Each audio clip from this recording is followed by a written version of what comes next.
Hey everyone, this is Minion from Minion's Army, and today's video is the Town Hall 12 hits from the AxeYouSomethin UFC war. UFC is the United Federation of Clans, and AxeYouSomethin is one of the founding members, and we had an arranged war against them to help them get ready for their CWL season.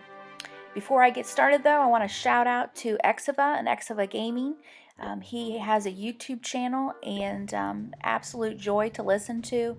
One of his videos is how to win more wars, and it's something to listen to. So if you haven't taken a listen to XasvA Gaming and his hints to win more wars, you need to do that, and I'll provide a link to that in my description below.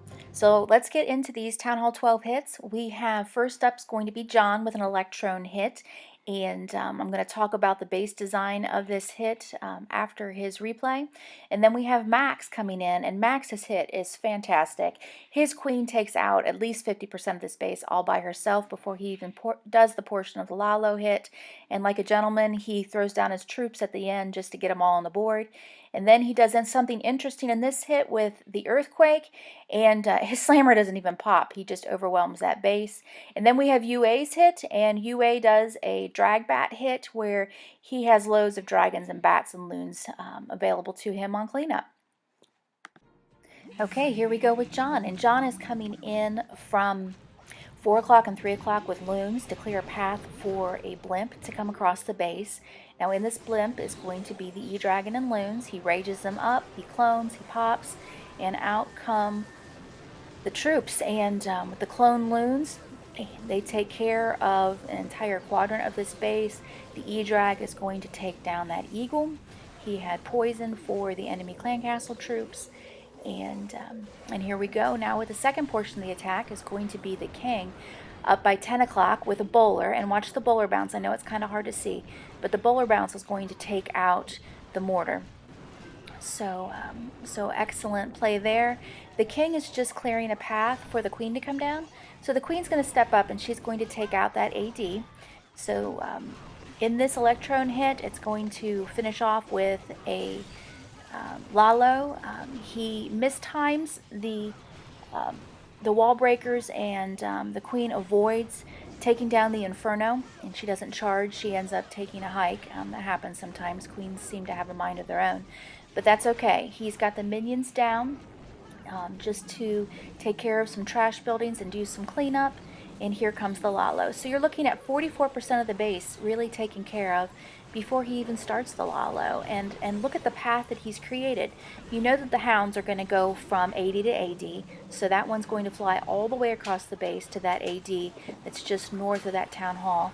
And the loons are going to fly from defense to defense. So given that, you know, you're looking at the minions taking care of the non-defensive buildings, and they're just going to clear up trash. And this base is flattened. I mean, look at how many loons there are. And so let's talk a little bit about base design and why this base was maybe easier to hit with an Electrone hit than others.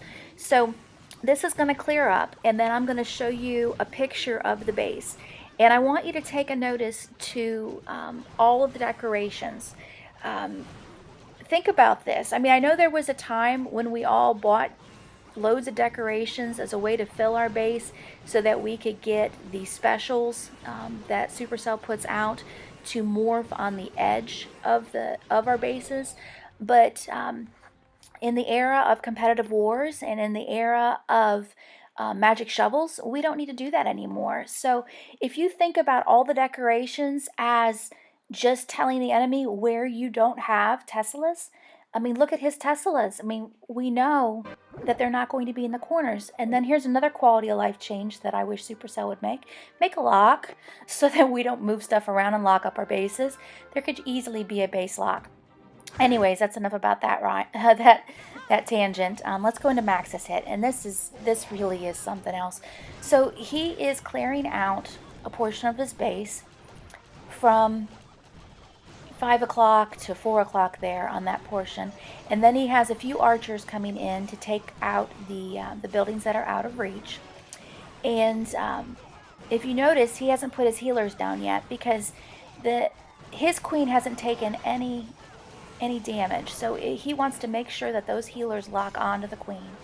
And as he works through here, he has the queen and the healers raged up, and then he uses the rage to get the wall breakers to come through, which is an absolute pro move. I mean, if you can double use spells that way, you're just going to be all that more successful. He rages up the queen and the healers again to take on the king. He's probably cursing the fact that that Inferno is targeting his healers.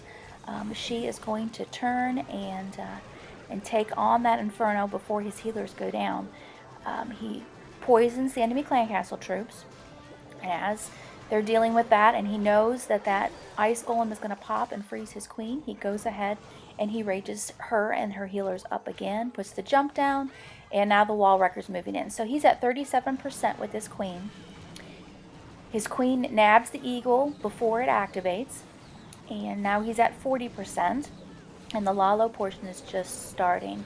So this queen, if you look, she is right there in the core of this base, taking care of all kinds of defensive buildings, and right now the clan castle, which has a gazillion hit points, and the wall wrecker pops. It's not common to see the wall wrecker.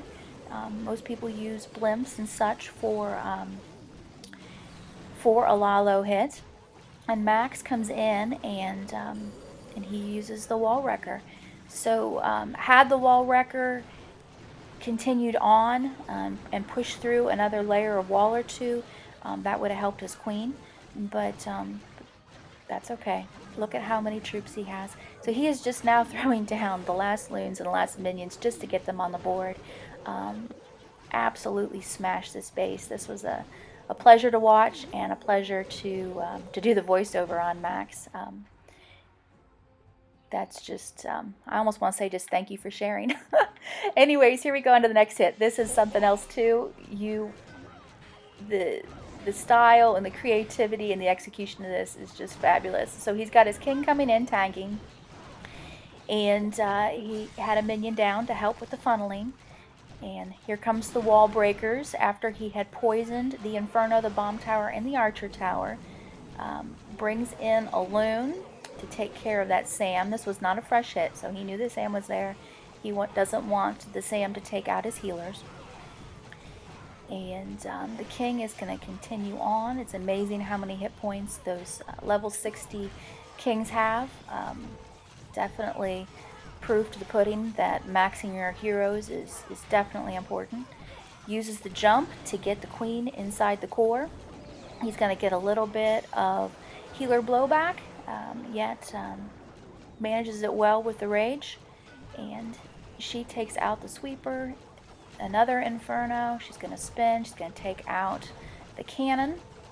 He's got archers down to help with the trash as the queen is moving forward to take care of the enemy clan castle troops. Raged up again, poison down, and she is moving on and clearing out the enemy clan castle troops, and also is going to take care of those air set skellies. So rages her up one more time, uses her cloak to save her and take care of the enemy queen. So we're at 35%. And now starts the LaLo portion. Now look and see what he does with this earthquake spell. So he's not to 51%. The town hall would not have activated. So he uses the earthquake to activate the Tesla to draw those loons and that slammer into that town hall. Uses the warden ability, perfectly timed to save his troop from the Giga Tesla bomb. Has the cleanup down already. Is coming into that multi. The slammer is soaking up loads of damage. And as he continues on this base in a clockwise fashion, his queen is still up. His warden's up. He's got minions down on cleanup. He's coming into a Tesla farm. Yet that's no match for the troops that he has, and he lays down his last spell, and he lays down his last troop and he still has a slammer. Can you believe that? That's amazing. I mean, this is a max Town Hall 12 base, so to to beat it this convincingly is really something to show. And the black Sam, I'm not sure if he popped the slammer on purpose or if the Sam did it, but nice hit, Max. Okay, now we're coming into UA, and UA is doing a DragBat, and this one's one you want to pay attention to as well. He is going to have loads of troops to spare on this. The E-Drag is setting up a funnel in the south, Royals in the east, King tanking. The Queen is going to pick off the defenses over there, including the Wizard Tower and the AD that were side by side. And here come in the dragons. Take a look at the funneling here, guys. You can't get any better than that. I mean, those troops are easily clumped within a spell radius.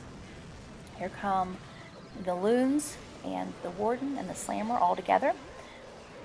And here we go, dealing with the enemy clan castle troops.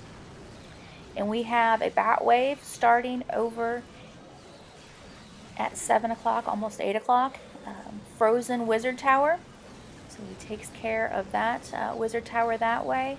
If you take a look at the timing on the Wizard Tower in the west, he just waited for the wizard on top of the Wizard Tower to turn. Those Wizard Towers, if you watch them, they will arch backwards before they shoot anything. And so if you can time your freeze when they're arching back or when they're turning to face the enemy troops, you can freeze them with better timing. That particular Wizard Tower was distracted by the dragons. And if you look, there's absolutely nothing left of the space. We're off into cleanup. So super fantastic hits, guys, at the Town Hall 12 level. My next video will be Town Hall 10s, also from this war. And then those will be from AxeYouSomethin. And then after that, we'll do some UFC hits and then some Paris. So if anyone is interested in joining AxeYouSomethin, there is their Discord server, and I will put that in the description below. Thanks for watching, everyone. Take care. Bye-bye.